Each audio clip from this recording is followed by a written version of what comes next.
third time I'm saying good morning, everybody.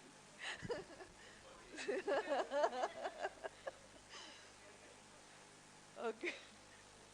So, I'd like to invite the panelists on stage. Like all of you saw in the multimedia presentation that we just had, that one of the aims that we at the Gnostic Center put forth for ourselves was a bridge between matter and spirit. And it is no wonder that we've picked up this topic on money on our 25th year.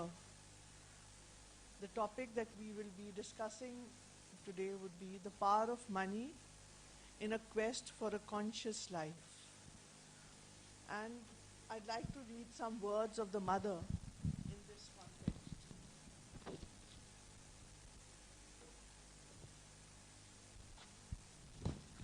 The mother said, "What makes money a power? It is a force that is behind it. It is a force that is able to attract and use anything, whatever, all material things."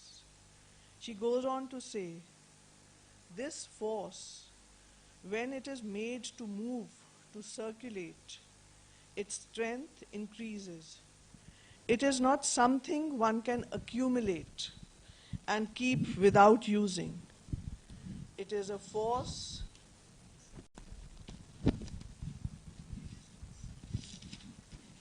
which must always circulate.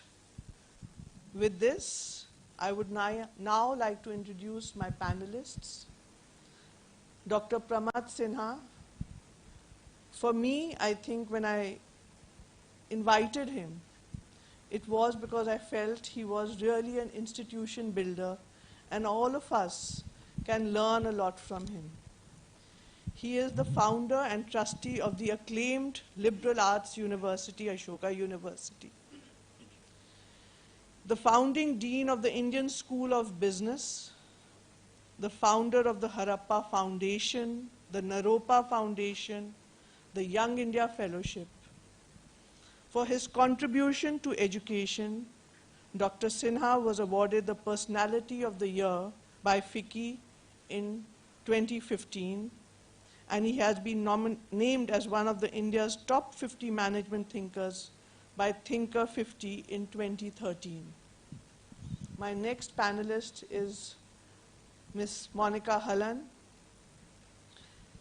She is the author of the best-selling book, Let's Talk Money. She is also a trusted personal finance writer, speaker, and author who helps families get their money decisions right. And above all, I think, she has studied a lot on what Mother and Sri Aurobindo have said about money. So she would be an ideal part of the panel. Then there is Mr. Manuel Thomas. He is a senior practicing chartered accountant in Chennai. He's done a lot of research and in-depth research on the economy of Auroville and has brought out a book, Economics for People and Earth, the Auroville Case. Initially, I think it was titled as 1968 to 2008, but now he's revising it for the next 10 years, so I think soon it will be out again. And my last and the fourth panelist is Ameeta. For me, personally, she is a shining example of this bridge between matter and spirit.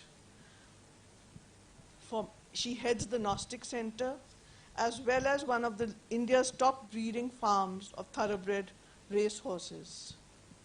She was the recipient of the Outlook Business Women of Worth Award in 2017 and has won the Champion Stud Farm Award 8 times. Ameeta went through an intensive study of integral yoga for 12 years under the guidance of Dr. Nirod Baran, who was the literary secretary of Sri Aurobindo. Now, before we move on, I'd like to just introduce the format of the panel that we've planned. I would be giving each panelist 5 to 7 minutes to give their opening remarks. Then I'll throw some questions to all of them, and any one or all of them can answer those questions. Thereafter, the audience is free to also bounce off sub-questions to the panelists, so it can be more interactive. With this, I'd like to invite Ms. Monica Halan to give her opening remarks. Thank you so much.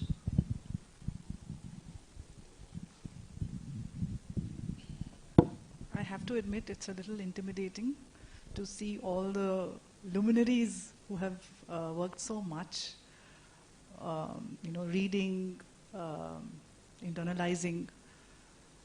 But I will stay with what I know, and I have worked for many years understanding this money. And I've understood it as a journalist. I've understood it as a person who thinks about policy, regulation. And I also understand it from the point of view of households.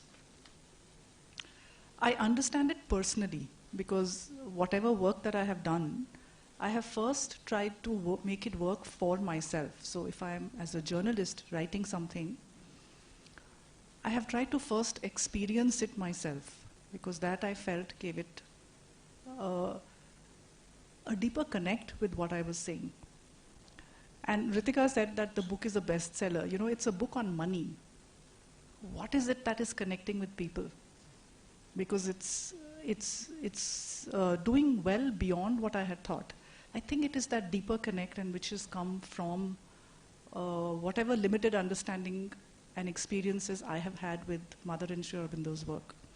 So just, opening on this. So we are talking about the power of money in the quest for a conscious life. I want to open by saying that lack of money doesn't prevent a conscious life. And everybody, I think we would all agree that money is not an essential ingredient for living a conscious life. But having the money power gives an opportunity of a greater focus, and it helps enable a growing concentric circle of enabling yourself and others onto this journey that I think we are all in. But I'm going to step back and say that, the reason that we are even talking about something like money is that we find this bridge between what we perceive to be a greater inner life and outer life, using the bridge of money very difficult. And as Indians, we've had a very difficult relationship with money. It's not been an easy relationship for two reasons. One is that almost every religious and spiritual discourse is a little afraid of what possessing money can do to the possessor. It ends up possessing rather than being possessed. So most of the disciplines are, they sort of say that you have to abandon any attachment to money, you have to abandon the desire for possession. So we are sort of brought up in this ecosystem which says that for a greater, deeper life, you have to discard money. So that's sort of the backdrop. That's at a deeper, it's there in our overall environment, because I think every family has stories, we are all deeply connected.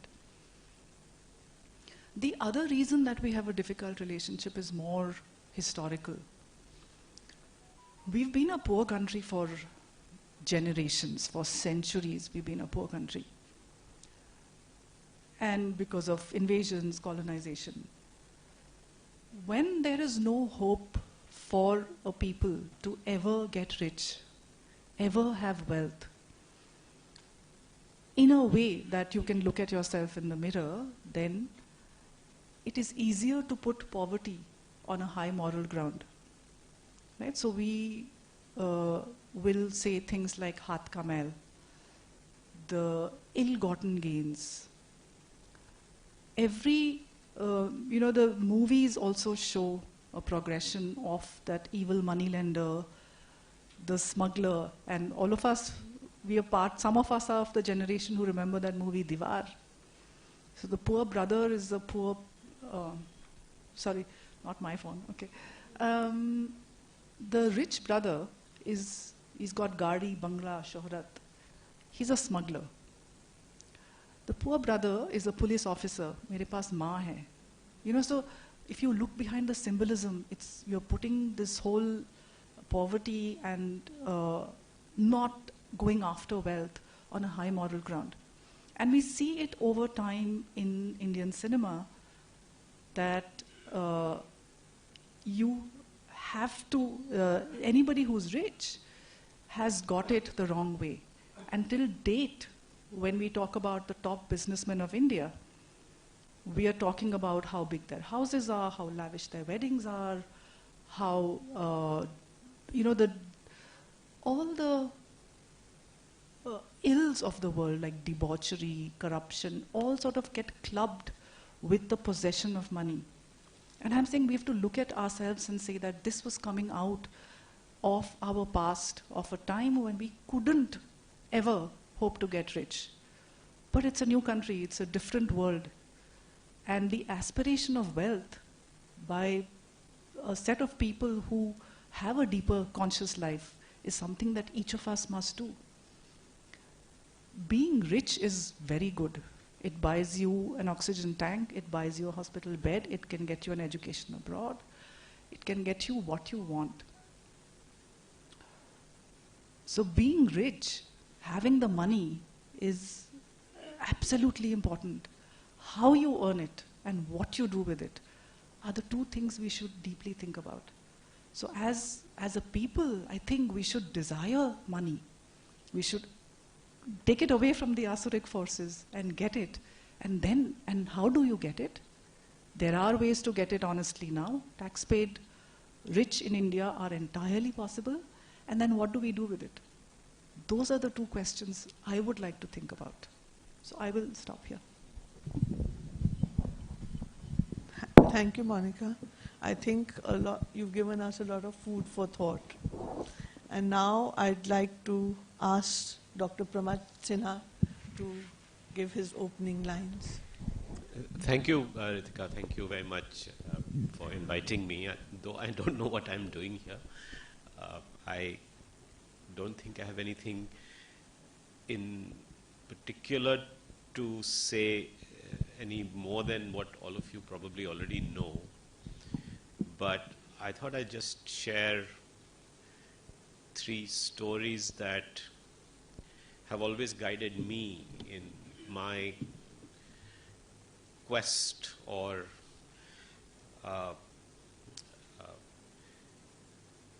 deployment of money that I may have. So my mother used to always chase me for not working hard at my studies, and I had 3 older sisters who were all high achievers, and she used to think that got us some music. So she was always worried that I would not do well. So she would use the gender card and say that, see, your sisters are doing so well. How can you, as a boy, not outdo your sisters? My father would always not scold me or get after me, but use only one angle. And he would say that, listen, when you grow up, you have to earn 10,000 rupees a month to have a comfortable life. And I thought that was easier for me to understand, so I used to kind of just follow that goal. So when people ask me, so what did you plan to do when you were growing up? The answer is really that I just wanted to get a job that I could make 10,000 rupees a month. And it's so deeply ingrained that that number hasn't changed for me over the years. And sometimes when people start discussing lakhs and over the years crores and so on, it's just easier to remind yourself that that was the goal, and you don't have to go much further beyond the goal. I don't mean to sound preachy, but I'm sure all of us have these stories. And at least for me personally, whenever there's a dilemma, going back to that story always helps. That's all I had to do, and that's all I needed to do. Recently, my mother passed away, so I'm looking after our home in Patna, and I realized that all my clothes in the days I was growing up was actually shared in a cupboard with her on just one shelf. And so I think all of us have these stories, and all of us have generally had modest upbringings. Ameeta was telling me about your 50 paisa a week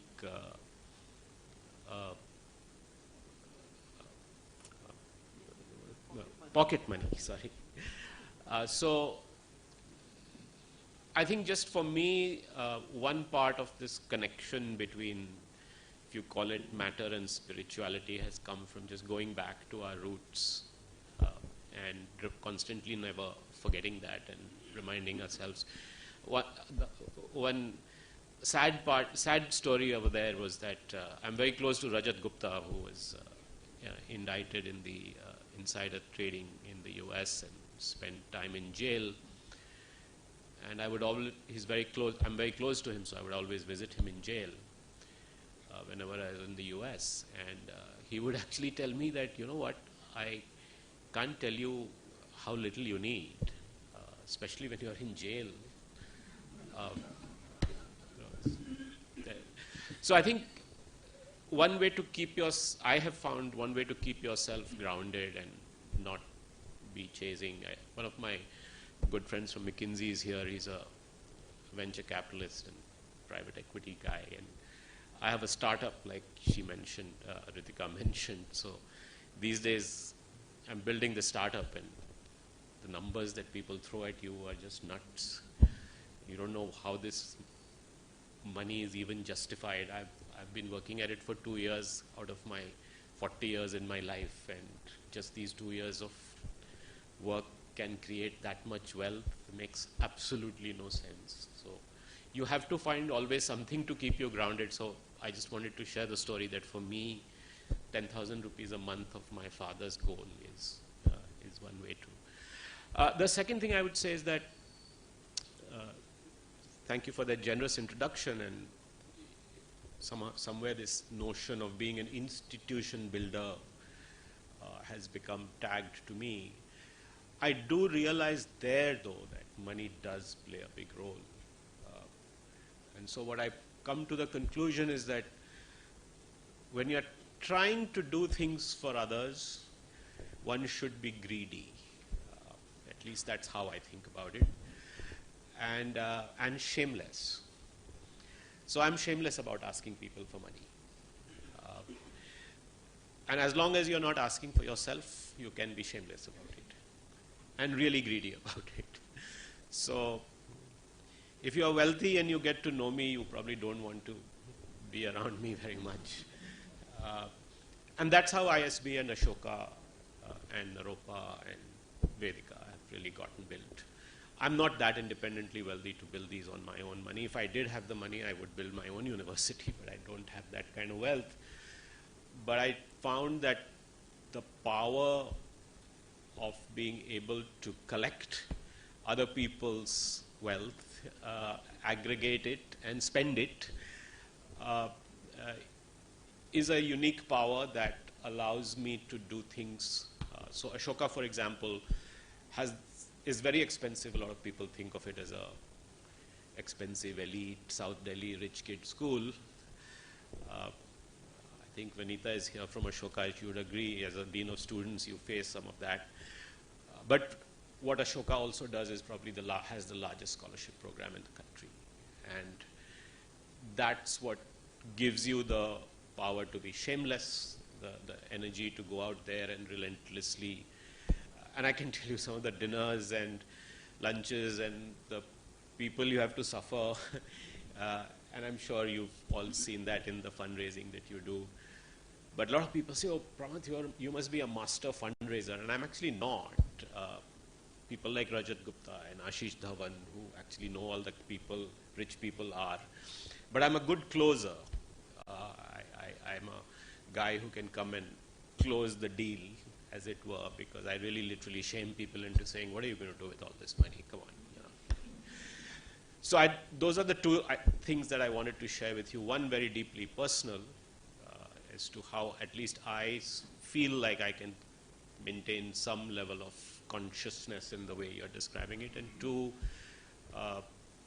much more social and societal in how money has played a role in doing what I'm able to do.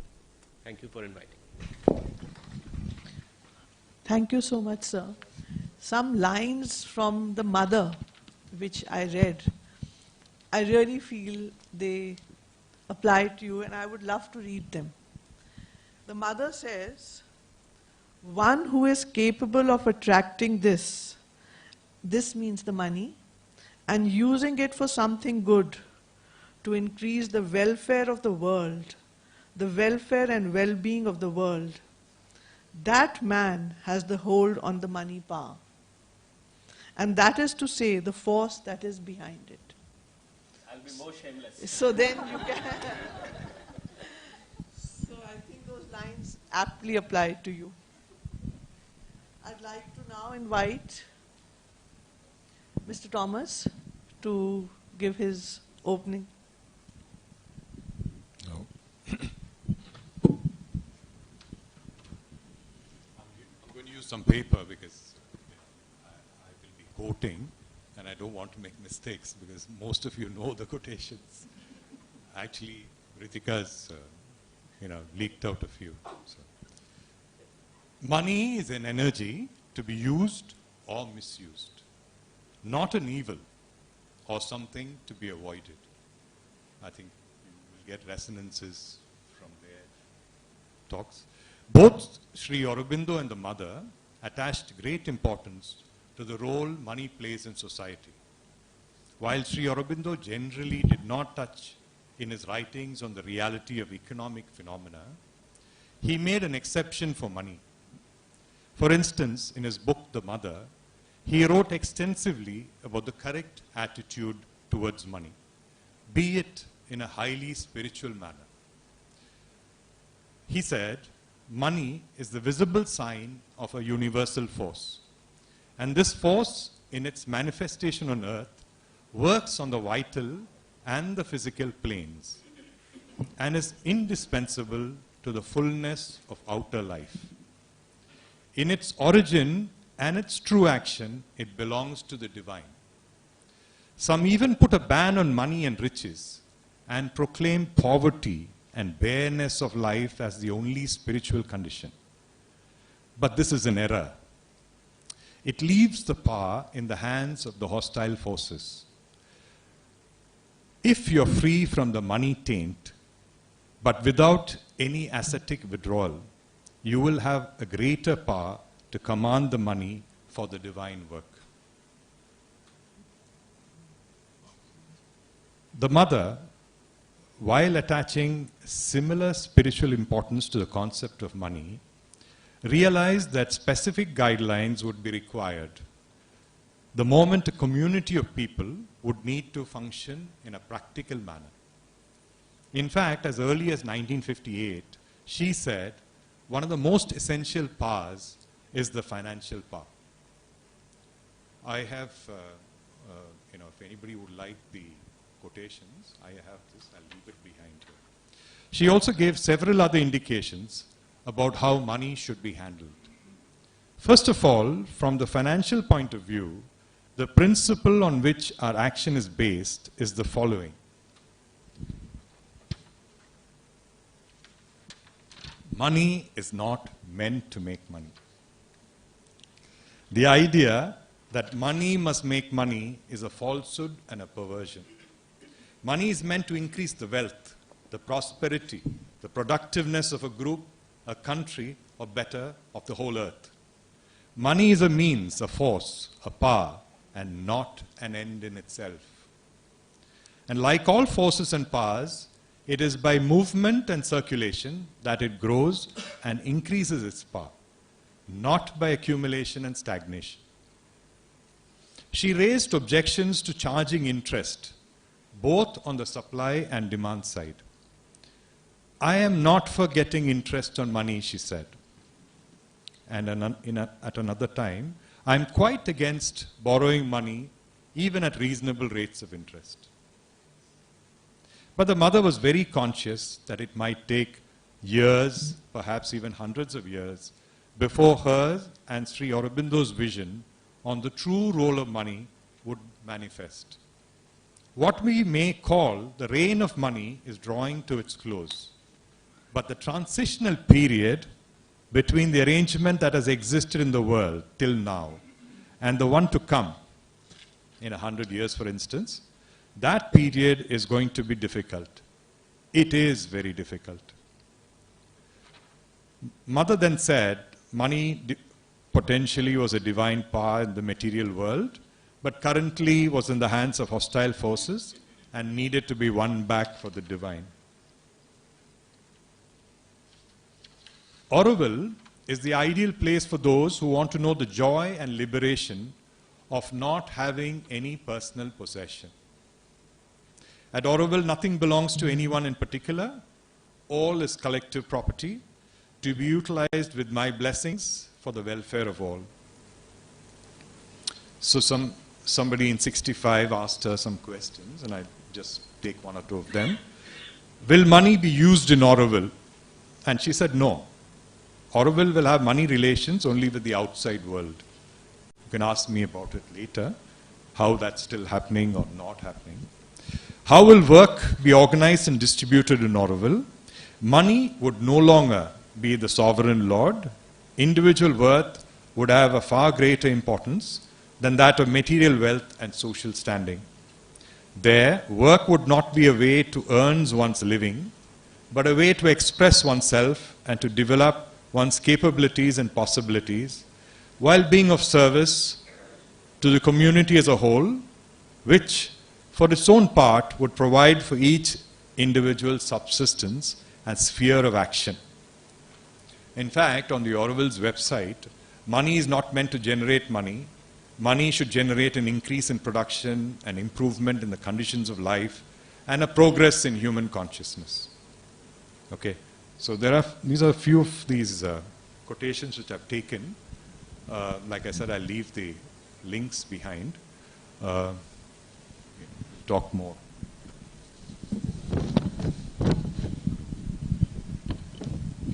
Thank you, Manuel. And now I'd like Ameeta to give her opening remarks.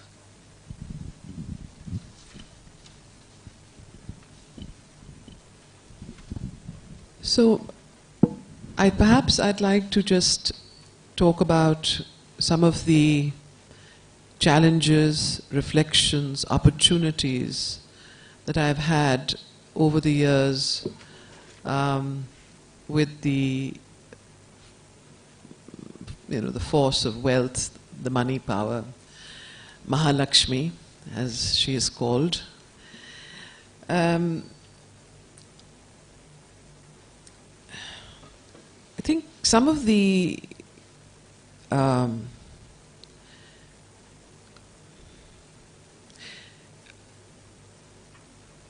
I think I began, again, from a very humble background with the father, as Pramath mentioned, in the army and very little money. We had lots of resources, horses and swimming pools and tennis courts, but a meager salary. So I think from my very childhood, it's been very much that money needs to be conserved, needs to be spent thoughtfully, and not just money. I think there were three things my father taught me that I find a resonance in the words of the mother and have been the guiding pillar stones in my own relationship with money.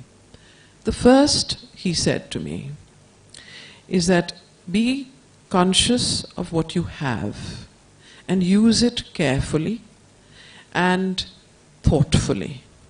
So even today, and as a child, he used to make us switch off the fan, switch off the light every time you left a room and you walked in or you walked out. the water. Think of how much water you're using. We didn't have, we couldn't afford a battery to run the Jeep, so we would push it and kickstart it, and that's how we started. So simple things, caring for material things, caring for everything that you have as though there is a divine presence in matter.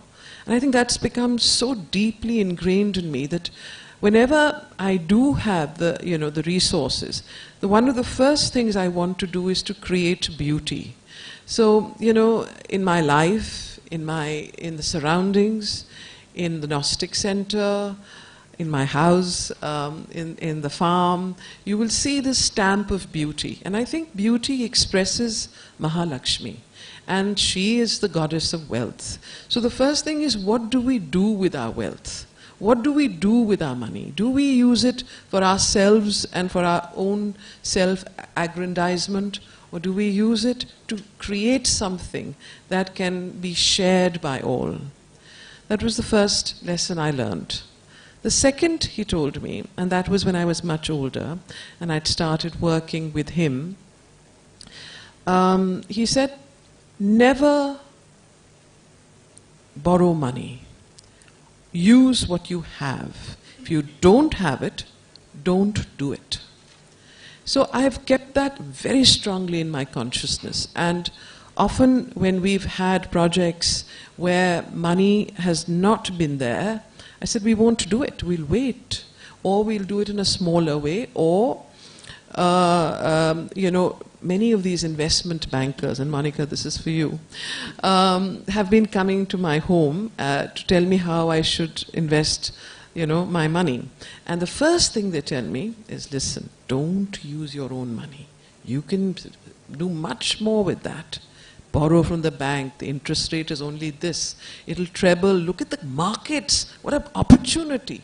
So I'm deeply, since I was last 25, 30 years, been very deeply involved in the markets.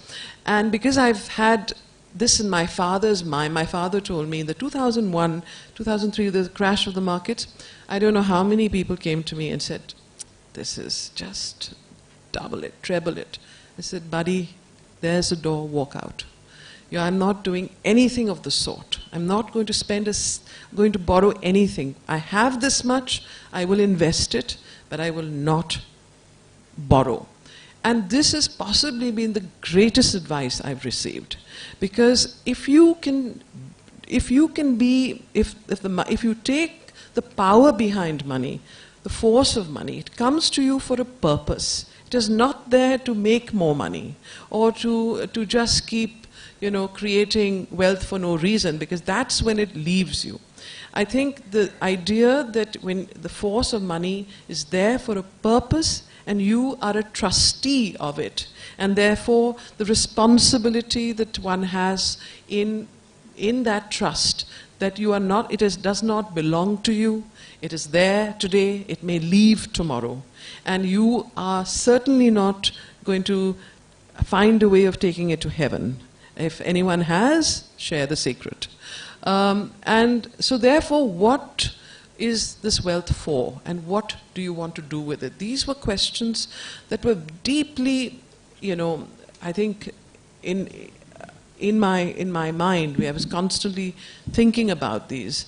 And we'll take those up later, some of the ideas that did come there. The third thing I want to say, and which is the last, is no interest. My father, when he started the farm, there were such, people from Rajasthan, the Saises, the grooms, the staff, from very poor families, they would come here and work. And I remember I was just about 21 years old. And he would tell me, Ameeta, just see what's happening. I give them their salary, and all of them go to this one shop, and they're paying the interest of the money they've earned, and they've got nothing. So he saw this in the workforce, in the farm. And he said, from now on, if you want money, you will come to me. I will give it to you interest-free. And he told me, never in your life charge anybody interest. Till today, 30 years later, Usha Stud Farm runs in the same way. Anybody of my staff wants money. They come to me and I said, no interest. Then he said, let us start a langar. Let us give free food, free accommodation, because see, all these sharks are taking away their money. So the importance of making sure that the employees that work for you prosper and grow, and their wealth increases, and they prosper, because if they don't prosper, you won't prosper. And this idea that interest is something that is something that we don't need to be. At least in my life, I've kept that as the third cornerstone of the lessons I've learned, and it's always held me in good stead. So with that, I'll stop now. There are several other things, but we'll take them up later.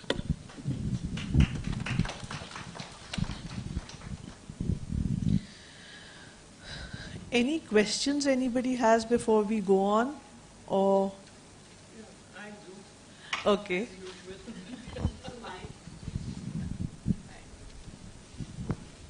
Thank you. Very quickly, a point was made that we have got used to poverty.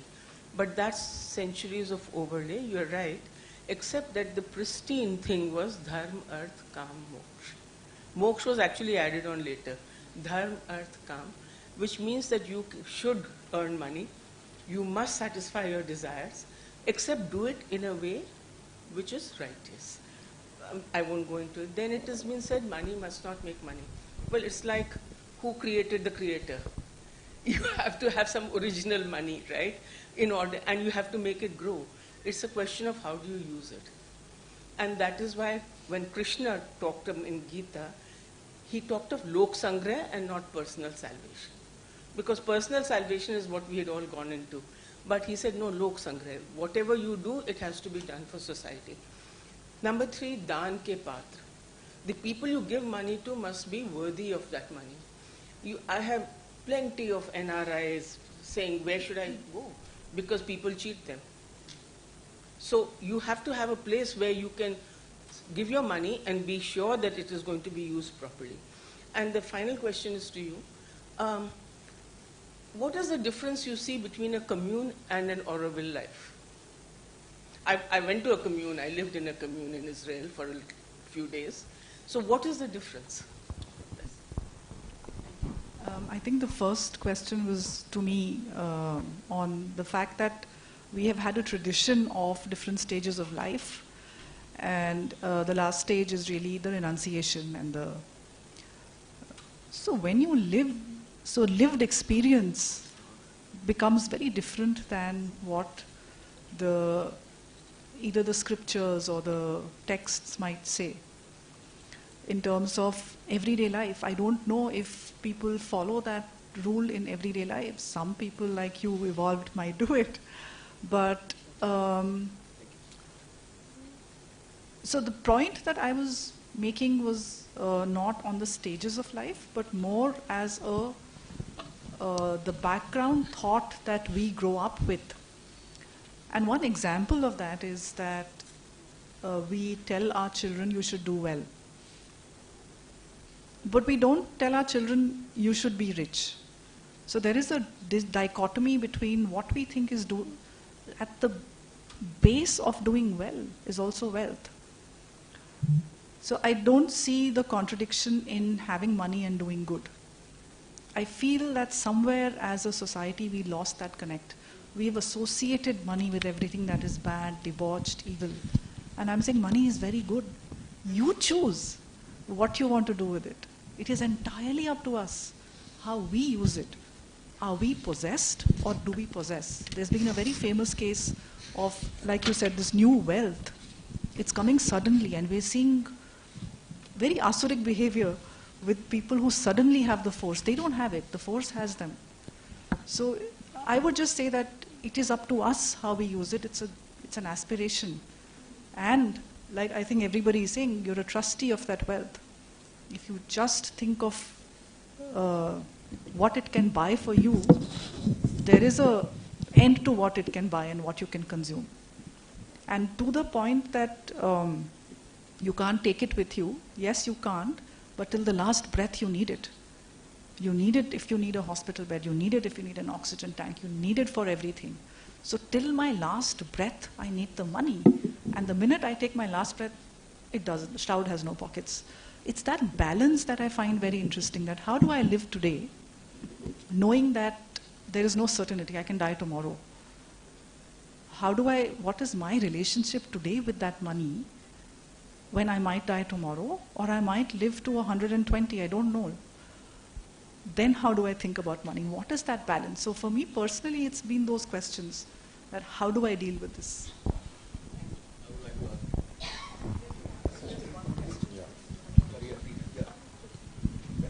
No, it's a question of poverty consciousness or prosperity consciousness. You know? That's the thing. And the fact is that it's not just in India, no? Everywhere. You had Weber who said that, the Christian work ethic made people do very well. So, and Protestants particularly, Protestant countries, they did very well because when you did well and you earned wealth and all that, it meant that God is blessing you. Okay. So, in the Catholic countries, I'm Catholic, so, wealth was a kind of source of guilt. If you had money, you felt bad about it. So, it's a question of consciousness, basically. So, that's the thing. Your question to me was about the kibbutz and the thing, See, I haven't lived in a kibbutz, but would you like to answer that? Yeah, So I think so. I'm going to request everybody, to hold on to your questions, and let me just throw some questions at the panelists and get some answers, and then you can ask your questions. So these are these 3 questions that I'm throwing to all the 4 panelists. Any one of you can answer, or 2 of you can answer. What does money mean to you? That's a question to all 4 of you. Any of you can. I'll throw 3 questions, and then the second question, what is your relationship with money? And the third, how does one develop a conscious relationship with money? So who? Yeah. Okay, so why don't you, Ameeta, start with how does one? Okay. What does money mean to you, Dr. Sinha? You can call me Pramath. Okay. It's a very deep question. I thought I tried to answer a bit of that. Now you're putting me on the spot.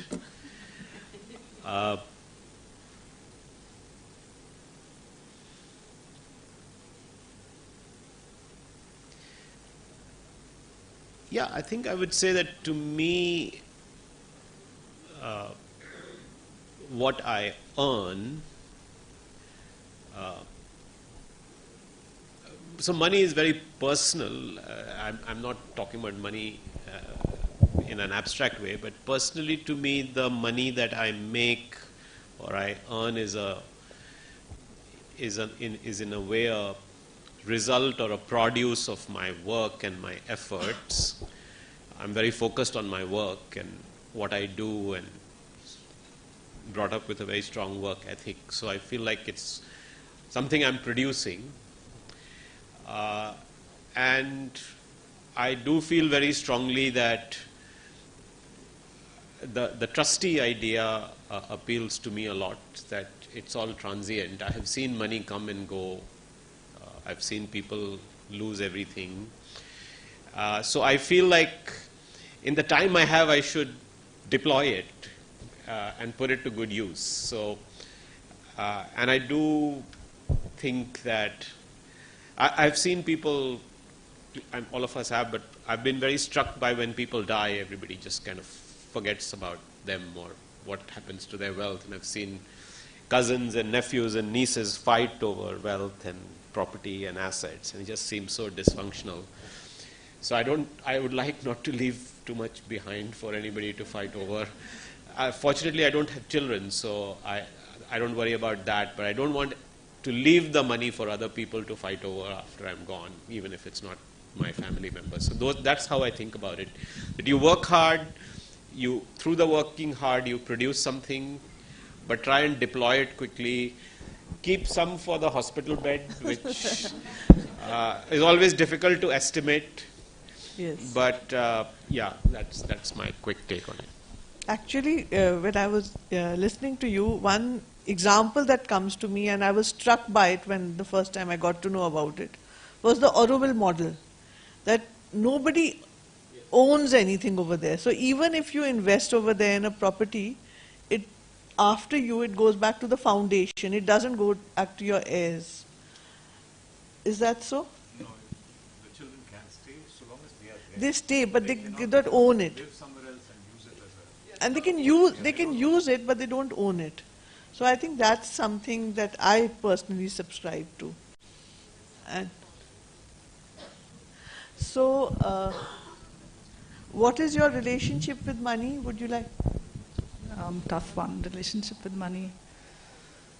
I write about it. I breathe it. I advise people. You should definitely write a will and get your nominations in place. Free advice if you have no kids. So personally, the way that I see it is that I think it gives me choices. Having money personally is important to me. I do want to own it, and it allows me choices to do what I want. Money also is something that gets you out of toxic places for a lot of people. I think it has the power to allow you to live the life that you want to live. So over and over, my relationship with money is one of using it like I would use electricity or a Wi-Fi. I use it and I switch it off judiciously, but I use it. It doesn't use me. That is all that I can say, that it is a very powerful force, and I would like to be the one using it. And the way that I use it is a reflection of who I am. And it's very important to me how I earn my money. From what source is it coming? That is extremely important. There are things that I will not do even if there's a lot of money coming. So I have commercial workshops. In the last few months, there was a lot of money coming to me just to moderate a cryptocurrency session because somewhere they thought it might give it legitimacy. I will not do it. So it's important to me how I earn it. It's also important how I spend it. It's a reflection of who I am. That's my relationship. No, I'll just continue on that thing. See, I'm a chartered accountant, okay? So you might say that I have an intimate relationship. Most of the time it is trying to help people retain most of it. There are people trying to take it away. So that's the thing. But the point is that to me personally, there was a kind of moment where the whole thing fell into place. I had a friend who was suddenly diagnosed with cancer, okay, and in 3 months' time, he was gone. So I was meeting him regularly, and over that 3 months, I realized, whatever we are doing, something like this is going to happen, and nothing you can't take away anything. So that kind of gave me a kind of rude shock, because till then, I was doing all the things that everybody does, but that was the kind of awakening. What was the other?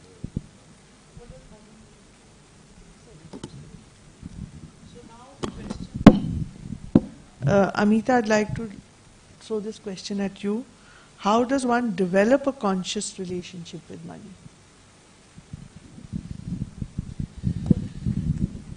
So firstly, I think it's important to understand how consciously we live our lives.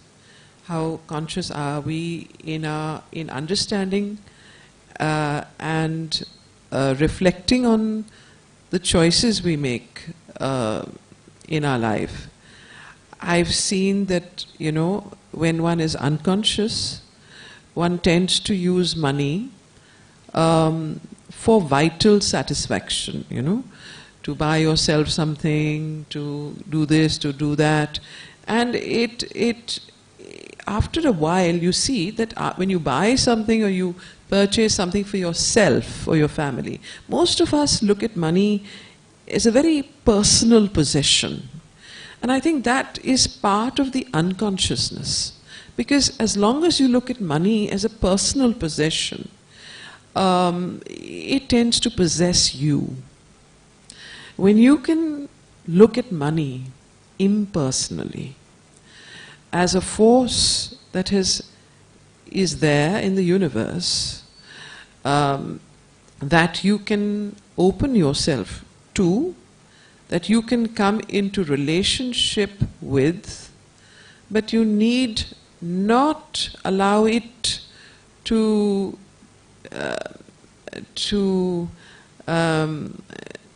you need not allow ownership of it. I think this ownership is something that we need to deeply become conscious of, because it's the very nature of money. It's the one thing, when we come to money, you see all of us, our true natures come out. The smallness, the meanness, the withholding of it. And yet, when we want to spend it on ourselves, we do it with great liberality. And we never think that it might not be enough. And that, we are spending too much. We can give and spend for ourselves very liberally and for our children. But how do we do that when it comes to the other? Whether it's society, whether it's whatever, something that is not related to yourself. So this ownership of money is something, the first point of becoming conscious. The second point that I have experienced and felt is to understand and that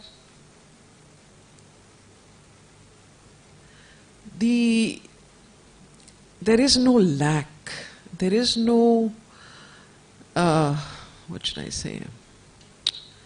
There is no lack of money, because it's a force, you see. So when you understand and you have developed this conscious relation with it as an impersonal force, and not ownership of it or ownership, because you actually, then it owns you, then you realize that there is no lack of money to do anything. And when you realize the plenitude that brings to your consciousness, then your whole consciousness changes. You begin to see things differently. You begin to have, pray almost, you could say. Often I pray to the Divine Presence, tell me what I should do.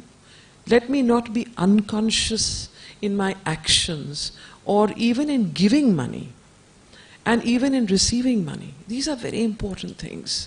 See, we must be open to a higher power that then begins to almost purify our own consciousness and our own relationship.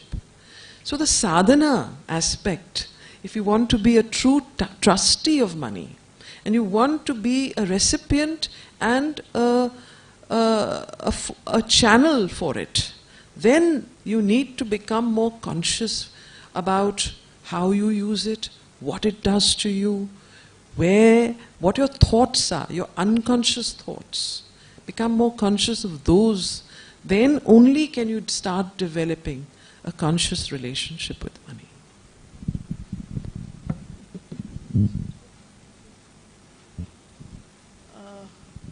I was just... do you all want a tea break because we were supposed to have it, or should we continue? Okay. So, I have a few more questions.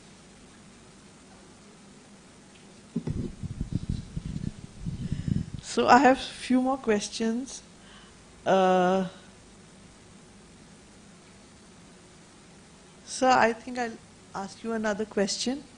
I know you said I can take your first name, but I'm a bit uncomfortable. So I'd like to refer to you as sir. What is the difference between creating wealth and getting rich? I think that one was already answered, right? It's, I mean, at least the way I interpret it is getting rich is just about yourself, and creating wealth is being a trustee of whatever you generate. So at least I'm no expert, so I don't know if there's a right answer here, but that's how I think about it. You want your personal view? Yeah, no, so the personal view is that, yeah, I mean, I think, yeah, against 10,000 rupees a month, I'm very rich. But I see it more as wealth that I can use and put to good use, and that's really how.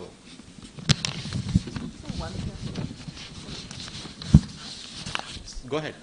I just wanted to mention one other thing, that whenever one feels that one has not got enough, Yeah. it creates a certain, I think it almost creates a certain, what should I say, wall, you Oh, yeah. There's no end. By the way, you have a very intimidating style of asking questions, so I get tongue-tied a bit. But, no, I'm joking. But I think wealth goes beyond money, no? So that's the other thing I would say, that for me, wealth is, this conversation is also generating wealth. It may not qualify as making me more, I mean, it does make me richer in a larger context, but I think wealth to me has many more dimensions than just money.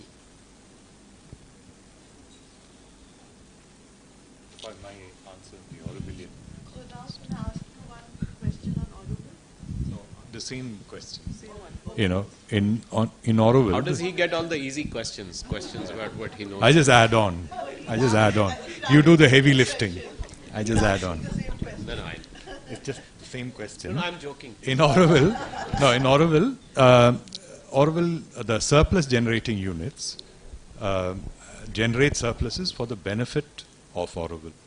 So it's different from, you generate surpluses generally in the outside world for yourself, and then you try to keep as much of it as you can. Like I said, there are people. Okay, so in here, the Aurovillian entrepreneur works not for himself. He works for the community, the society of Auroville. It's far more difficult than, it's easier said than done, because whatever you do, what you get is a maintenance, or slightly better because you're a unit, so there are other expenses that will be, utilized, used up there. But otherwise, all the motivation is self. There's no one coming and telling you, why don't you do better? Nothing. It's the self-motivation and the fact that you're working for the common good. So it's a different thing.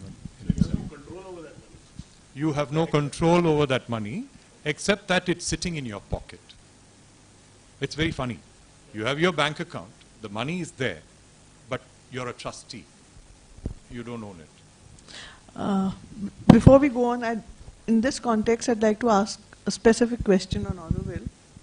What are some of the things that stand out? You've done a lot of research on Auroville's economy, so I'd like to know, what are some of the things that stand out, and can they be implemented on a wider scale in the outside world or the economy?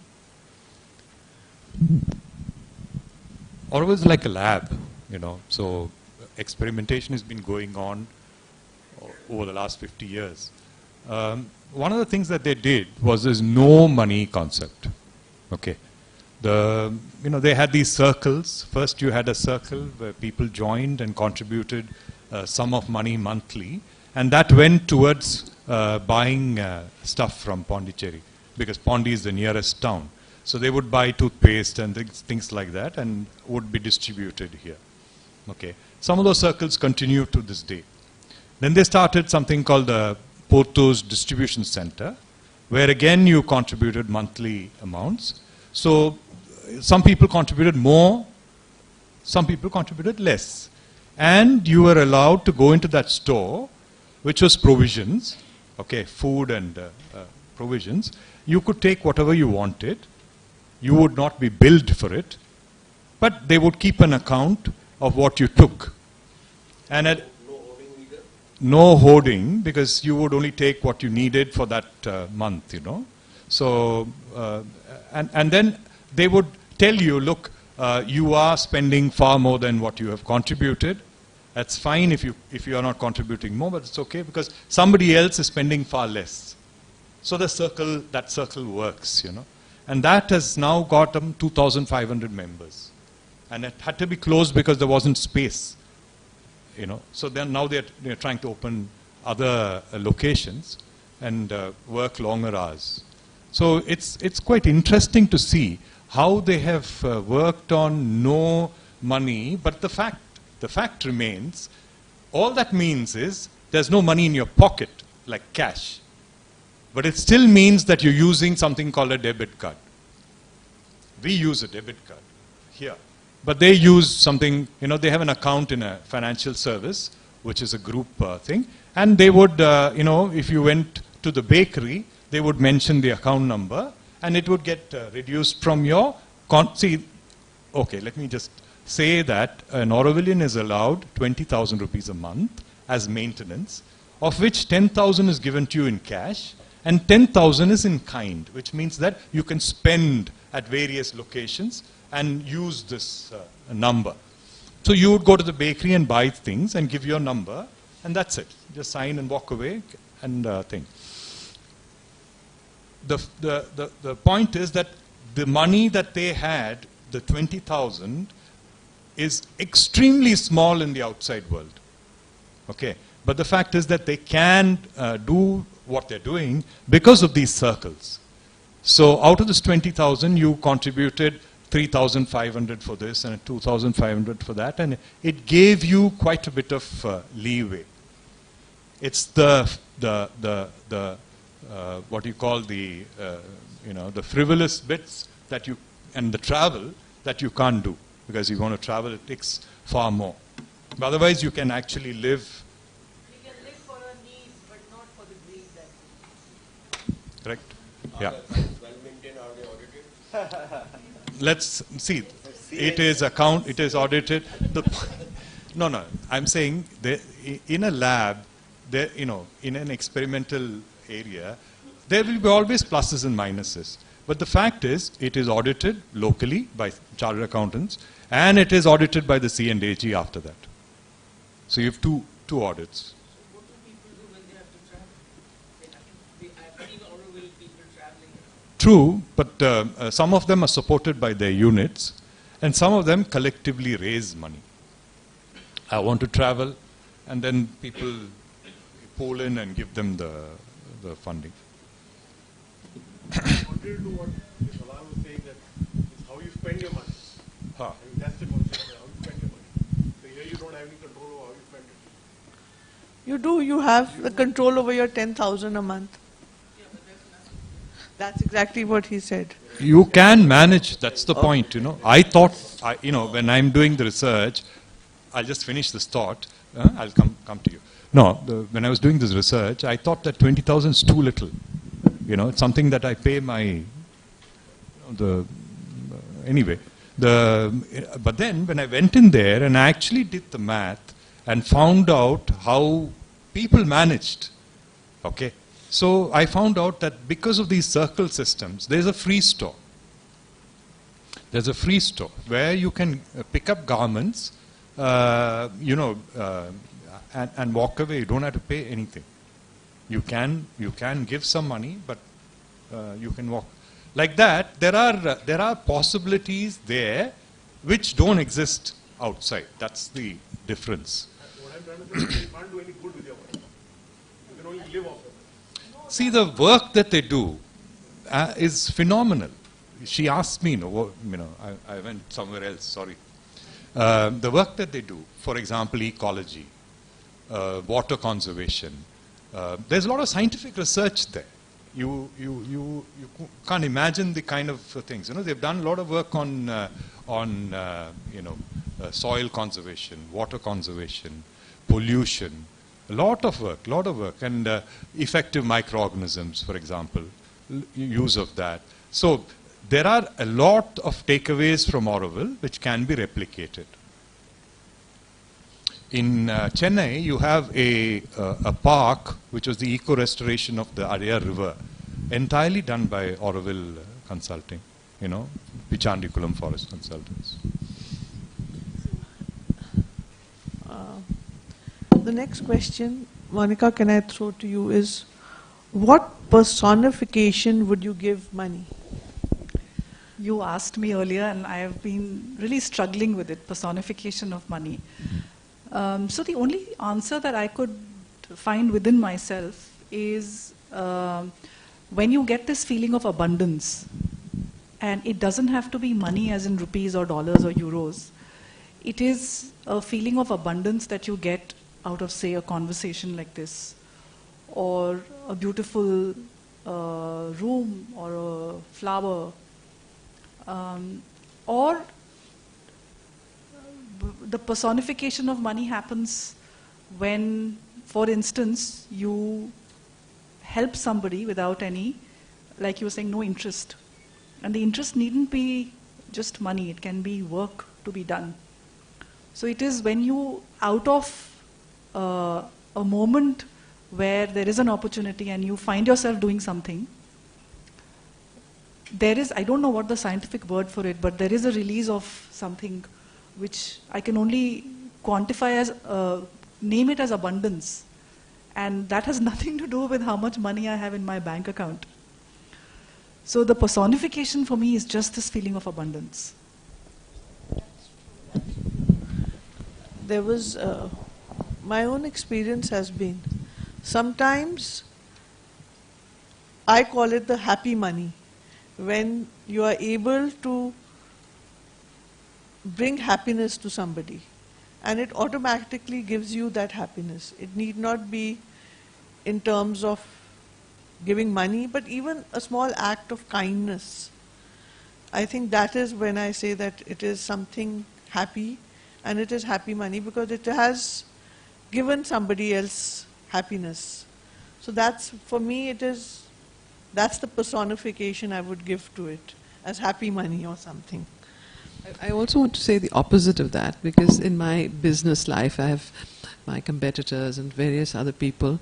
You think that, my God, he could kill us. We are ants, compared to their wealth and resources.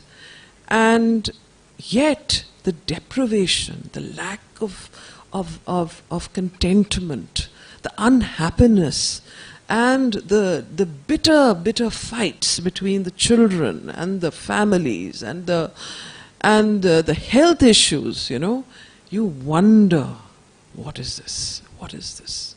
And it really made me reflect that, one shouldn't have too much. That itself is something you have to be very vigilant about. And what I mean by too much is greed. You keep stuffing it in, And there was a time that, when my parents died, I had something that somebody had left for me. And it was an inner instinct. I said, I shouldn't touch this. Give it away. And I immediately put it into an endowment fund and used it and just said, donation, gone. So you have to, that is an inner balance that you have to keep moving between yourself to see where you are. And that is the consciousness that we need to get. Shri Aurobindo said, that the three things, power, money and sex, which are the problems that we face. And when he said it that many years ago. Point is, maybe you should introduce Mehta to him. You should. Let me tell you what he does. He goes to he goes for the dinner with his trainers, and he says, they order orange juice. He says, I don't want to order too much. You give me half your orange juice.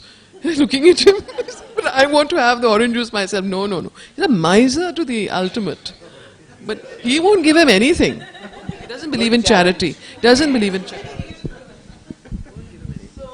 next question, so I'm throwing again at you, is how do you use money to create educational institutions of excellence? How do you, in the beginning you did say that you create how you approach, but how are you able to attract that money and use it to create? Yeah, I think that one I can speak about. Thank you. That was an easy question.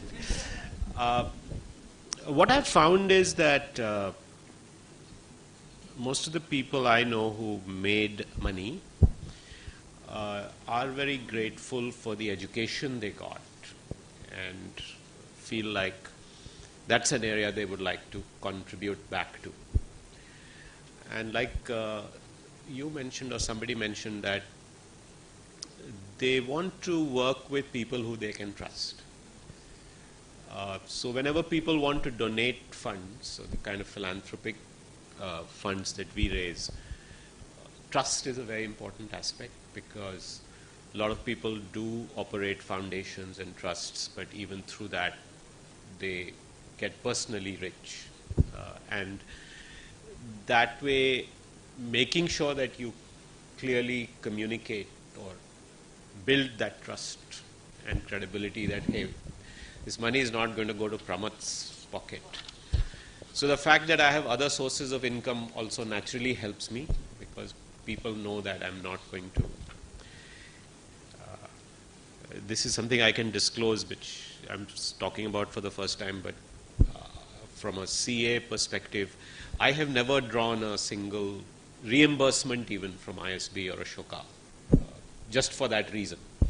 We hold a very high bar that even for if I'm traveling on their behalf, I just pay for it.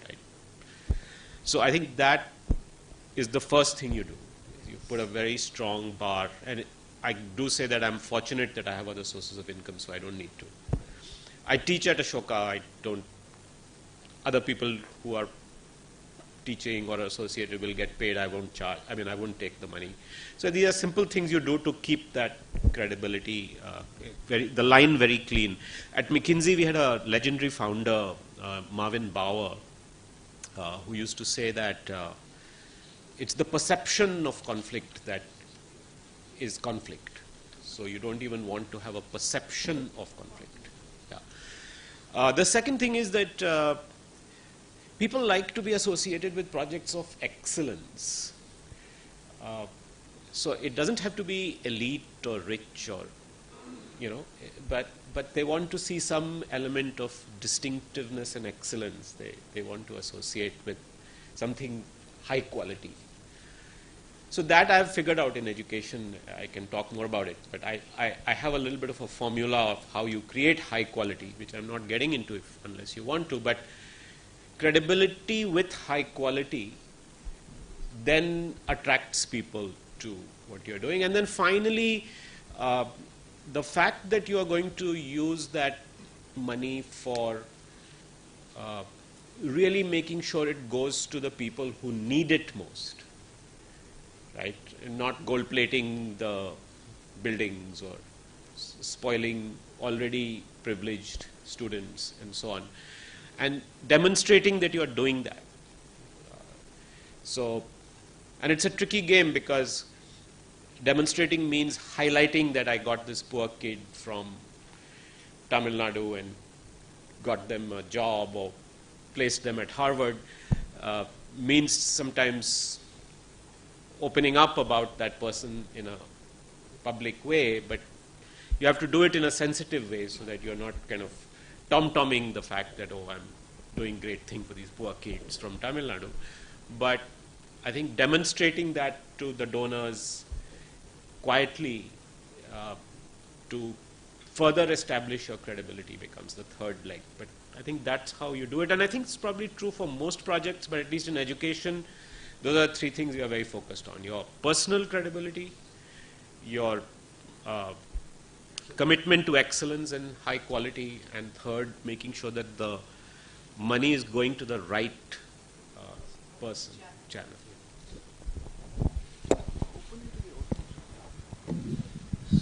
So now I'm going to open questions to the audience.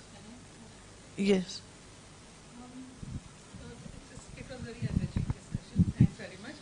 for your comments. I want to also explore a little bit the aspects of taxation, because taxation, is one area which can convert your good money into also black money because of greed, largely.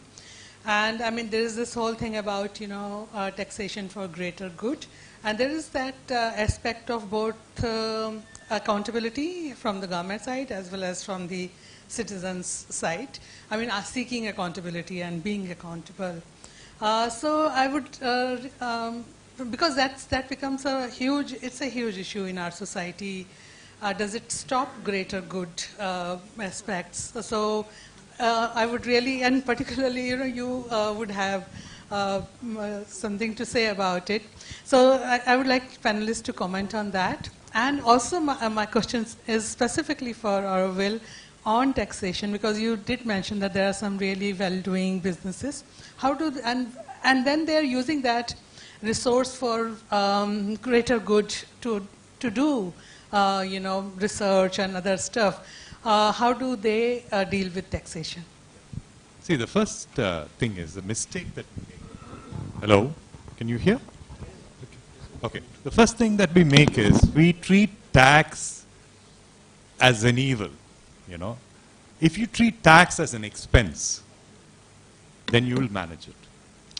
You need to do the optimum amount of tax, not the highest amount, not the least amount, the optimum taxation. You can use legally available methods like depreciation and, investments in various areas to reduce it, but whatever it comes to, pay it. I'll give you an example. I had a client who came from the Middle East. He was a very big doctor. I mean, he's one of the leading doctors in Chennai today. When he came back, his wife came over and said, somebody brought him to engage me. So he said, what should I do? I said, look, you're used to being in a place with no tax. They were coming from Saudi. They had worked in those places for many years, and they're coming here. I said, the first thing is, treat tax as an expense.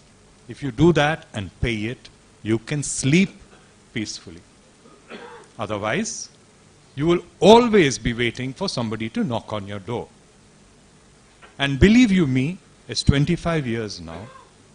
Okay, they have grown really, because when you pay your taxes, your balance sheets become, lendable. No, you can borrow, you can grow, you can continuously do that, because you are showing your income. And you don't have to worry about people stealing from you, because what happens generally is that if you, as the boss, are doing this black money, you can be certain that all the way down people are doing all. So if you treat tax as an expense, and that's made very clear, you will pay your employees better, because the money is otherwise going elsewhere. So you would, staff welfare, all of these things become far better.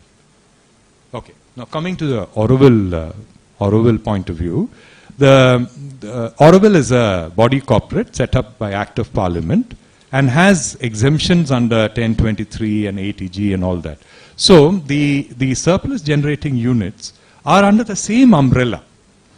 So the surpluses are internally transferred. It's not from an outside unit, pay tax and then generate and then donate whatever you can. It's not like that. Here it is surplus generating units. The money is used for the collective, for the city services, for the maintenances and so on. So that's why there is no tax on that. It's not after tax, it's before. I'll just take just one. So as a society, again, we've been reluctant to pay income tax, and that reflects in the personal income tax to GDP ratio, which is, as compared to, say, a US or a Germany, it's very low. There has been a culture of non-tax paid money in the country, but that is changing. It's changing very fast. So exactly as he's saying that we need to treat it as an expense, it's something that we all have to do. Because once you ride the black money tiger, and typically it happens in gold and property now, very difficult to get out of it. So it's that one hard, you bite the bullet of doing white deal in real estate once, and then you are in the clean part of the market. And again, if you invest judiciously, you really get back what the tax that you have paid. So I think as a society, as we are now moving towards larger share of the GDP of the country, will be the third largest in a few years. We're already the fifth, sixth largest now. So there's a formalization happening, and we're all part of that formalization. So in our individual spaces, we have to understand that the taxes that we pay will get used into things like healthcare, education, infrastructure. So the government has to get the money from somewhere. And it will come from household taxation, personal income, corporate taxation, GST. So it's a fact of life. We have to get used to it. Even if you're paying those taxes.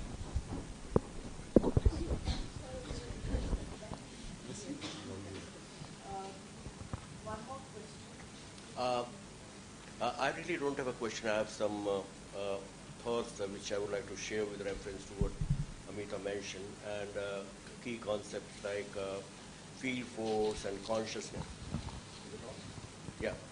Now, what I would like to mention here is, now if we just step aside from the personal choices or a small commune kind of choices and the economy which is operating, now if you look at nation-state level economic systems and the way they have evolved over the last 200 years from pastoral mercantile systems, where some of these concepts, they had resonance, and where there was no borrowing in the economy, and there was no concept of money like that. Now when we moved to about last 200 years, particularly around the industrial revolution around 1700 plus, and the way economies have evolved, and particularly during last 75 years after World War II, and particularly over 100 years, 125 years, 100 years before that, they are totally fueled and founded by concept of borrowing, concept of a labor surplus, and as an accumulated capital, and the entire thing has been fueling all the aspirations of all kinds of poor, middle, and upper people to join in that game and been evolving. Now we have come to a crisis, of course, and everybody might have heard the name Thomas Piketty, who talks about where is this, the idea of surplus, labor surplus, capital surplus, where is it going to lead to? What kind of madness is going to go to? So while we're discussing all this, of course, that's a big topic, but from that point of view, consciousness, field force, I think we have to build some thoughts around that on some of these bigger issues. Of course, they're far more complex issues. In the pre-nation-state economic systems, those issues did not exist. Pastoral, mercantile kind of economies. So that's just sharing some high-level comments. Of course, they're too complex and probably not fit for discussion here. I'm just sharing that. Thank you very much. One more question. Sunil, your question. Okay, so There's a lady one there. more. There's 2, 3 of them. Why don't you take all the questions and then? Let's take. So otherwise, This is for Pramath. You've been known to set up some iconic institutions in the country, ISB and Ashoka. And one of the things we heard on the periphery outside is that the endowment fund for Ashoka was an iconic, super large fund of over $1 billion. So my question is about when you're setting up institutions of excellence, is it important to have those kind of endowment funds? Because you really, when you're struck for profits in the beginning, like you've invested a lot, you didn't have a large fund at the back of an institution, you're going to be stuck at taking in students or people or staff that's not probably the best. And by doing that large fundraise, you made sure that you go in with all force, do all the things that excellence requires. So what's the formula there? Because a lot of people just get started and then I'll tell you the formula. Yeah, I got the question. Maybe we can. maybe one more question and then we can take your question. We are talking about money. I just want to ask, anybody can answer. The ethical dilemmas which come on your way to the work. A personal situation I faced, I just wanted to share. I have taken a conscious decision after my retirement from the army to go back to my village and create a model natural farm over there. First thing I realized was water. Rainwater harvesting came to my mind. I am from Bihar. We have about 1300 millimeters of rainfall over there, but from February to May, we find water shortage. Even drinking water is a problem. So I realized that digging ponds is perhaps a solution for rainwater harvesting. Then somebody told me that government gives subsidy, and soil conservation department is giving 80% subsidy. I said, fine. I contacted the person. He said, okay, aap Dashera ke baad baat karna. And he was kind of avoiding me. So a friend of mine told me he's avoiding you because he thinks that he will not get the 25% share which he is used to getting. When I got to know, then I was in a big dilemma whether to go for it. I asked all my friends and mentors, what should I do? And the answers came from, ranged from one friend of mine. He said, if I were in your place, I wouldn't have taken it. And somebody said that sit in meditation and whatever answer comes to your mind, do that. Don't think of right or wrong. I would want to know from you, what should one do in such situations? If your intent is good, to do good to the environment, society around you, and you need that subsidy money to be able to do good, basically. So now let's just take the three questions. Pramath, perhaps you would like to answer the second question and then Monica could answer. I can quickly take the second one also, and others can add to it. I can tell you that my answer can be quite different depending on the context, and I won't get into the business context. Stick to the answer to your context. But I can tell you that in 25 years of building institutions, I have taken the path that if you are doing things with good intent, then you don't need to break away from that and do anything unethical. In fact, I feel much surer that I will not do anything that goes away from the straight and narrow as far as ISB, Ashoka, any of these institutions are concerned, and that has stood me in really good stead. I don't know if you know, but ISB is a 20-year-old institution that is not accredited by the Indian government. And that's because the very first time I went to the AICTE, which by that time was headed by an IIT director, former IIT director, and I knew him, and the subcommittee approving management institutions were headed by a management professor who I personally knew. He was from Bihar. He was a Sinha, same caste, lots of connections. They couldn't help me because the officials wanted money. They actually asked me for 1 crore in 1995. By then, Harshad Mehta and all were on the horizon, so crore had become a good number to ask for. I refused to give the money, and we still don't have accreditation. And today the government offers us accreditation, and I don't take it.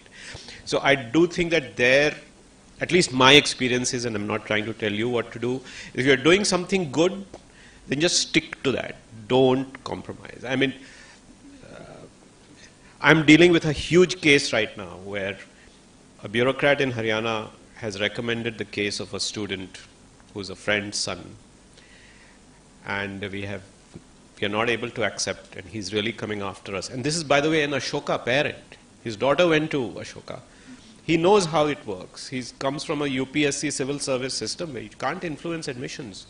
And he's going hammer and tongs after us. And we are saying, listen, you do what you have to do, but we have done this cleanly right from the beginning. We will not depart. So that's one thing I would say.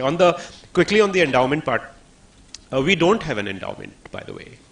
And we did not start, we still don't have $1 billion. I don't know if that was what you meant, million or billion. We do have more than million. We don't have $1 billion. Interestingly, when we started the university, a lot of people told me that we couldn't do it, that we did need $1 billion endowment. I can tell you that we started the university with the first check of 8.5 lakhs that my friend Frank Hancock at Barclays Bank wrote for me in a meeting. We've always built Ashoka and ISB with very small ticket sizes to build that credibility over time. And what you do is you start small, but you don't start small on quality. So what you just said that, you know, you end up hiring people or taking people and then you... Quality doesn't scale. Numbers scale, but we make the mistake of thinking that chota shuru karenge or second tier, third tier quality chalega and over time usko first grade banayenge. Hoga nahi. Aapke life mein nahi hoga. So you have to start at quality level 1 and numbers you can scale, but quality will not scale, if you know what I mean. So you start at high quality, you figure out how much money you need to create the minimum scale at the topmost quality that is possible, and how much money do you need for that. So the way we started Ashoka was we started with a Young India Fellowship program, 60 students, rented campus, Sri Aurobindo Center for Arts and Communication, and in fact the hall for the classroom was like this with the mother and Sri Aurobindo's pictures there, and we costed the program out. It was 8 lakhs a student, and so we went to 50 people and said, give me 50 checks, and that's how Ashoka started. But that was a top-notch quality class with top-notch students, and that's how you start to scale up. Today we are now going to start building an endowment. Our endowment is the buildings and the land. So when you're building an institution in the building, there's no point putting money in an endowment. You need the infrastructure. So this is now an endowment, right? This is an endowment in kind, which then will be there for 100 years. So that's what you focus on. Once you get the whole thing running, then you start building the cash endowment, which is a much more a Western model, which we are trying to also meet. Does that answer your question? Just to answer, Soumendra, your question, not answer, but so I would look at it as a consequence. So the idea that I don't want to bribe will always have consequences. The idea that I will not pay black money when I buy my house, and this is a personal story. So we decided, we don't have, why will I turn my white into black? And this is 15 years ago. So we had to wait for many years, and the property prices doubled and tripled in front of our eyes. But you take these decisions according to your own moral code. And that is not a reflection on anybody else. So it doesn't matter if somebody else is paying. I will not have a comment on him or her. This is how we do it. And you take the consequences, which meant a long wait, which means more tax. But that is how we do it, and it's stood us in very good stead. Because for you, maybe the word will also go out that this one doesn't compromise. I'll give you an institutional example. We had an institution, a large trust, which was approached by people and saying that we'll give you a large donation. Okay, I'll give you a large donation, and they always talk in numbers which I can't comprehend, huge numbers, 100 crores, 50 crores. They just throw it at you. But out of that 50 crores, 50%, we want that back. Commission. Yeah. What do? So this group came, and we went and met these people and tried to move them into, we are doing, doing all these great things, and, why do you want this kind of money? But they were adamant, and we said, look, we can't do it, and walked away. The point is that you always have a choice. Do it, and then, if we had done that, we would have been vulnerable after that. Completely. Because don't think that these fellows who got the 50% are going to keep quiet about it. They're going to tell somebody else and come back. So it's not what you can do with the 50%. I can do so many things. We had internal arguments where some people said, we can do great things with this 50%, such a huge amount of money. But finally... we'll take 2 more questions. Why don't you... The girl at the back. Thank you. I just want to narrate it's not a question really, but just something that I feel. COVID was a wake-up call for me with regard to importance of personal wealth. That's when I realized you don't know how much is too much. Because I know a very close acquaintance, they spent around 2 crores trying to save their mother, shifting the mother from one hospital to another hospital. And obviously they became, they thought they were having sufficient money, but eventually they were not having too much money, and the mother died also, unfortunately.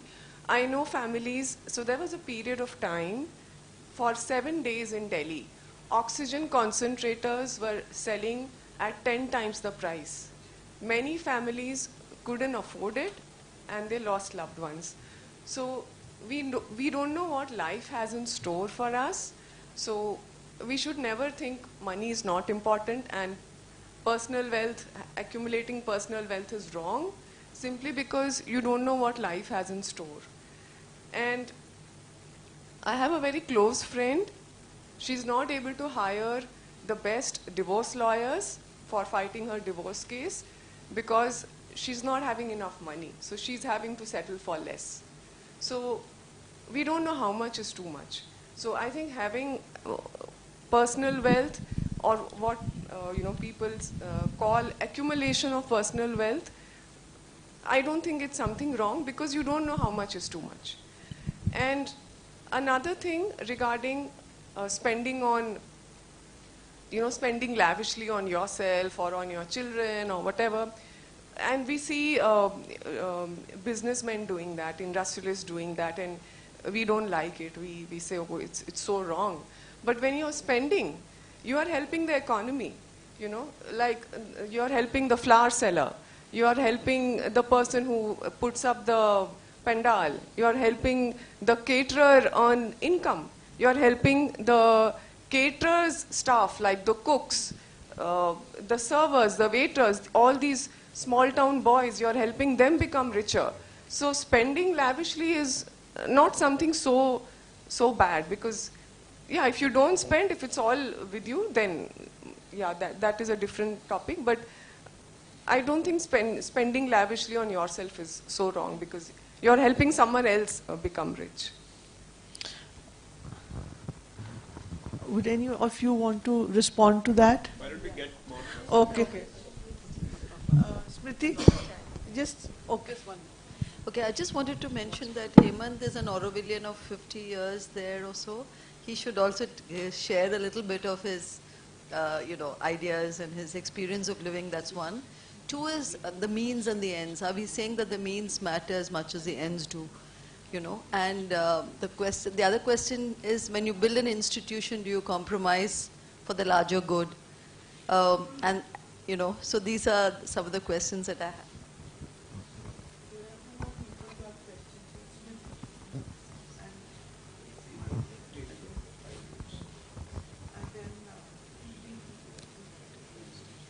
नमस्कार आप सभी को। मैंने आपकी बातों को सुना और यहाँ के सवालों को भी सुना, और कुछ चिंतन है मेरे मन में, तो मैं वो आप सबके सामने रखूंगी। एक तो पैसे को जब हम देखते हैं तो ऊर्जा में देखती हूँ, ऊर्जा को जब देखती हूँ तो साधन देखती हूँ, साध्य देखती हूँ, साधना देखती हूँ। लेकिन मेरा सवाल ये कि अर्थशास्त्र क्या है फिर? अगर पैसे की बात कर रहे हैं हम, और इन्होंने भी बहुत, ये महिला जो हमारे साथ हैं, इन्होंने बहुत अच्छी बात कही। मैंने प्रयोग की तरह अपने जीवन को देखा है, और परिवार के रूप में मैंने प्रयोग किया, तो मेरे समझ जो बने हैं, और वो प्रयोग ये था कि मैं गिफ्ट कल्चर और ट्रस्ट कल्चर पे क्या परिवार के साथ घूम सकती हूँ, और वो गिफ्ट कल्चर क्या है, तो गिविंग इन फुल ट्रस्ट, और ट्रस्ट कल्चर क्या है, to receive universal solidarity and togetherness.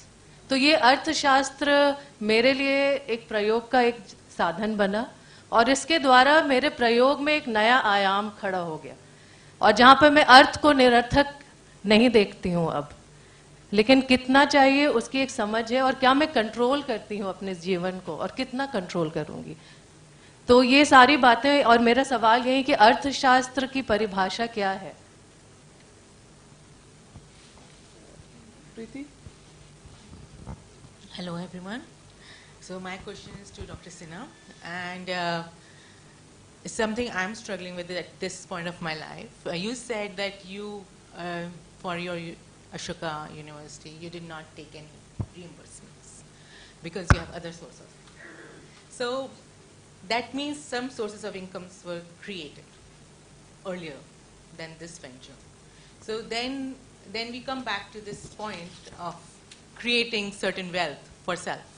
So now you can go freely to do what you want to do without wondering where the money would come.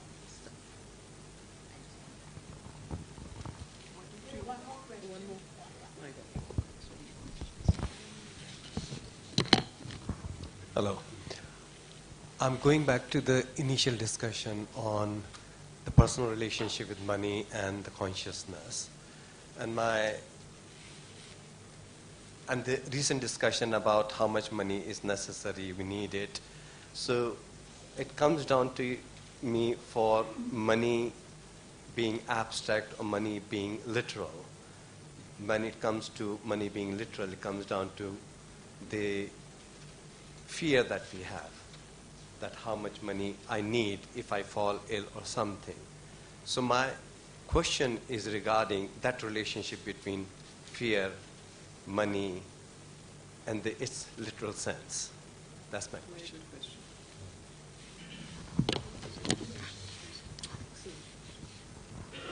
I'd like to first congratulate the Gnostic Center for coming up with this topic, a very important topic for all of us. And we generally don't kind of come up with sessions on money. I'm just expressing a concern as an educationist. Because I run a school, and for me, I'm looking at money in terms of what the goals of education is today. What is the essential goals of schools and educational institutions today? Is it purely that what I see around is that it is all driven by the employability of what education can provide, rather than a kind of an integral development that Mother and Trevindra talk about of an individual? So the perception of money, it's like, basically center of gravity. Today, I think I just overheard you speaking about how at a certain point of time in India, the center of gravity was in terms of acquiring knowledge. And the teachers of knowledge were the ones who used to be looked up to. And that was the real point of gravity there. Today, it is purely making money. So here, my concern and my dilemma is about the ethics of money in that sense, because money is more perceived in terms of a lifestyle which every boy and girl from the village or the town or the city is actually aspiring for. So education now is completely turning around providing for that, and that is what is creating a lot of conflict, ethical conflict in society. So what all of you have said is wonderful, because I think it is possible to deliberate upon what you have been discussing after having achieved a certain amount of comfort, or to be able to speak about money in a certain sense. But the aspirations of millions of youth today and millions of children is just to acquire that lifestyle, which is an affluent lifestyle, which is going to be purely indulgence, personal indulgence. So there's no clarity about. I really appreciate what you said. At the end of the day, money does make you to enable having choices, which is the true thing. But the problem is they don't know what the choices is going to be all about. Right now, it is purely the comfort of what money is going to bring them. So it is completely clouded. The perception is clouded, and it's affecting educational institutions in a massive way. So the entire goals of education is being undermined. Thank you. So now with the panelists. So may I take two of the questions, and then others can address some of the other ones. So I would like to take your question, ma'am, and say that I did mean it in a very personal context. And yes, I think you have to first take care of yourself before you start building institutions. I have been fortunate enough to have had a career through which I am able to live my life and not have to earn through these institutions. But there are enough people who also build institutions which they earn from or live off, or earn enough to just. And there I think you just have to be explicit. The question was in that context from a donor perspective, and I think it's important to understand that it's not like donors won't give you money if you are also, but you have to be very explicit that this is how much I am paying myself and no more.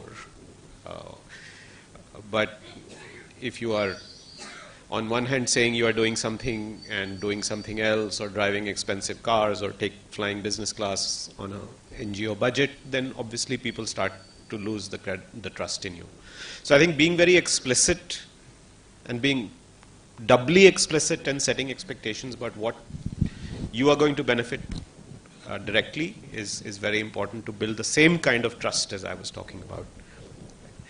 I think, ma'am, on this issue of education, if I may, I face this dilemma all the time.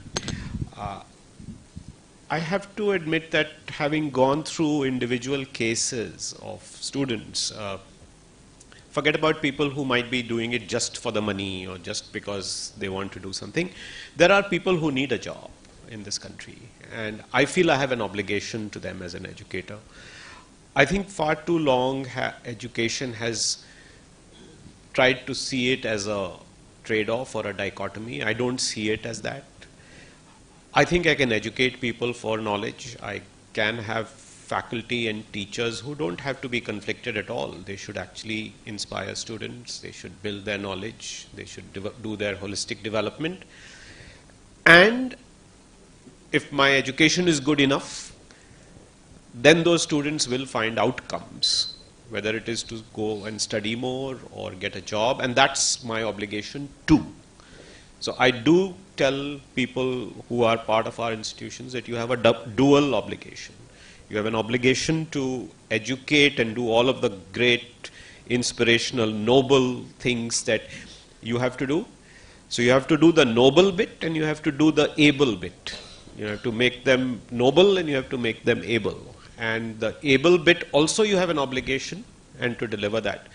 Vinita Shastri is here, and she leads our global engagement team, and she knows that I'm very bullish about saying, hey, are our students getting into the best universities? Forget about jobs for a minute. If money, what about making sure that we are getting our students into the best PhD programs, into the best master's program, into the best social enterprises? So I do think that educational institutions, at least in the Indian context, where students need jobs. I was just on the way here counseling a young woman who was on a full scholarship to Ashoka. I didn't know that. She works for me. And she had called me to help ask for my counsel on her brother.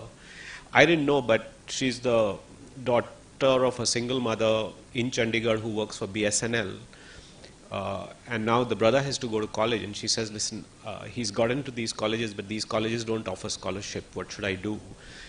And I'm the one who's the breadwinner because my mother is suffering from some illness and can't. So I can't not feel the obligation to make sure that they are on a path of financial independence while giving them a good education. So I think even in school education, we have to think about this as not a trade-off or an either-or, but our obligation is to do both in the right way. I hope that's helpful. Thank you. So I'd like to respond to what he said, fear and money, and also in a way that does come to what you were saying about how much is enough, and can we really know what is enough and for ourselves. And also this idea about when you spend lavishly on yourself, then you actually, a lot of people are benefiting from your lavish spending. So, there are a couple of things. I mean, these things have also occurred to me when I've spent, or I've seen some families spend lavishly on weddings and or whatever it might be, that okay, there is at least some collateral, what should I say, benefit from it, but it's not a question of justifications, and it's not a question of seeing things from the outside. I think the question of when you have a topic like the use the money force or the power of money to lead a conscious life, it's about yourself. It's about understanding first when you spent whatever you spent, not about seeing others. When you spent the money, did you feel that you spent it consciously, or was it an unconscious spending? And that only you can tell. I don't think anybody else outside you can know that fully, or even can judge that fully. So the first thing is about going back to your own consciousness. And when you see, we all can feel, when something is done unconsciously or for total self-aggrandizement, and when it is done for a larger good. Now, the fact that even if one is doing things for oneself, there is still a benefit is the way the nature works. This is the evolutionary work of nature, that whatever one does, even from the most unconscious acts, something and someone is benefited.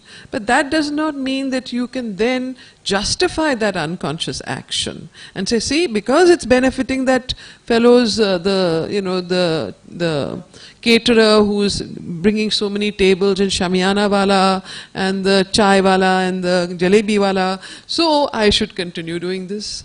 So I don't think it can be a justification, but however it does, everything has its own way of benefiting something. So, yeah.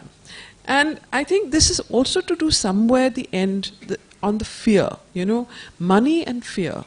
Money is deeply rooted. This sense of, there's a deep relationship between fear and money that we all have, whether we are conscious of it or not. See, all these things that we are all saying. And it's something that even on a personal level, I felt it in myself. I mean, constantly, that okay, when I turn 100, or 120, which is possible, because I can't think of my life being less than that. But, when I turn 120, I possibly won't have enough. Maybe I won't be working, maybe the farm won't be going, so what will I do, how will I sustain myself? So these are fears. First of all, call it out. Don't try and hide behind, what should I say, don't hide behind all these things. So when you call out things as they are, then you can address them in the way you want to address them, in the way that is correct for you to address it. Security. Money is a deep relationship with security, deep relationship with fear, and also deepest relationship with faith and trust. Now, those who have this sense of abundance that you spoke about are those that generally live in a higher state of faith and trust than of fear. Those who have the sense of scarcity live in a higher state of fear and distrust than they do of faith. But these are questions for each of us to ponder on. As I listen, as I'm listening to different questions, I think what I'm hearing from distilling a lot of the comments is that there is still this ambivalence about money being good or not. And I began my statement by saying money is good. It's how we earn it and how we spend it. So there is enough research which shows that till a certain amount, money does increase happiness. So it's the moral high ground to say money cannot buy you happiness. And to your point, after a certain level of wealth, it stops buying you that marginal, incremental unit of happiness. But if you don't have a comfortable home, if you don't have surety of being able to pay your medical bill, if you don't know where the meal comes from, you are not going to be happy. It is at a very higher evolved stage of surrender and faith, and there are very few people. And I have a problem if somebody suggests that you live in this world by completely surrendering when you are not ready, when the world is also not ready. So it's okay for people who have money to say money doesn't matter, but money matters a lot. And I'm delighted that a young person like yourself has the courage to, stand up in the room and say money is important and it's good to spend. So completely delighted with that. Thank you. Just to add a little bit on whether ends justify the means. You asked that question. See, the point is that if you use the wrong means, the ends become tainted. I mean, that's the way to look at it.